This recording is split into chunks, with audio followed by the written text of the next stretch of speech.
ഞണ്ട് കറി ഉണ്ടെങ്കിൽ രണ്ട് കറി വേണ്ടാന്നാണ് പറയുക. പക്ഷേ രണ്ട് കറി വേണം കേട്ടോ. കാരണം ഞണ്ട് കഴിക്കുമ്പോൾ നമുക്ക് ഞണ്ട് മാത്രമേ കഴിക്കാൻ പറ്റുള്ളൂ. രണ്ട് കൈ ഉപയോഗിച്ചിട്ടാണ് ഞാനൊക്കെ ഞണ്ട് കഴിക്കാം കേട്ടോ. അപ്പോൾ പിന്നെ അതിൻ്റെ കൂടെ ചോറ ചപ്പാത്തി കഴിക്കണമെങ്കിൽ വേറെ കറി വേണ്ടി വരും.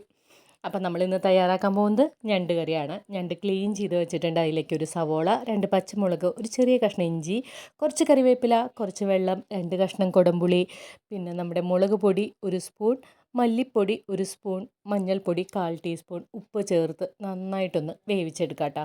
ഇതതിൽ വേണ്ട മസാലയാണേ.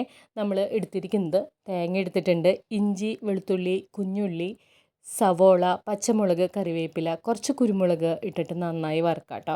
അപ്പം നമ്മൾ വറുത്ത് വെച്ചിരിക്കുന്ന നമ്മുടെ തേങ്ങയുണ്ടല്ലോ, അത് നന്നായിട്ട് ഒന്ന് ചൂടാറുമ്പോൾ അരച്ചെടുക്കണം.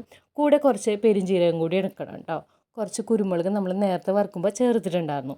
ഞണ്ട് ദേ വെന്ത് വന്നിട്ടുണ്ട്. അതിലേക്ക് നമുക്ക് പേസ്റ്റ് പോലെ അരച്ച നമ്മുടെ അരപ്പുണ്ടല്ലോ, അതങ്ങോട്ട് ചേർത്ത് കുറച്ചും കൂടി വെള്ളം ഒഴിച്ചിട്ട് നല്ല അസലായിട്ട് തിളപ്പിച്ച് ആ വെള്ളമൊക്കെ ഒന്ന് കുറുകി ചാറൊക്കെ കുറുകി വരുമ്പോൾ ഒരു സ്പൂൺ നല്ല ശുദ്ധമായ പച്ചവെളിച്ചെണ്ണ മുകളിൽ കൂടെ ഒഴിക്കുക.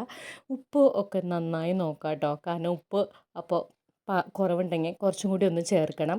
എന്തായാലും നല്ല സ്പൈസി ആയിട്ടാണ് പച്ചമുളകും മുളക് പൊടിയും കുരുമുളകും ചേർത്താൽ നല്ല സ്പൈസി ഞണ്ട് കറി